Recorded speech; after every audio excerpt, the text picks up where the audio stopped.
Mtazamaji wetu, sisi mabanda tunayojenga ni ya kiwango.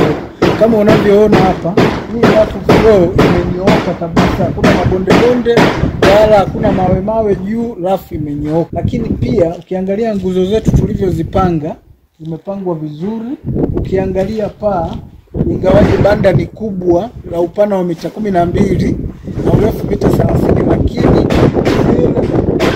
tulivyopanga paa umenyooka, uko safi, na ukimo cha kutoka chini mpaka juu walau sentimita 270. Unaona hata mtu akiingia ataoperate vizuri. Lakini banda hili litaingiza hewa na mwanga kwa kipindi chote cha mwaka.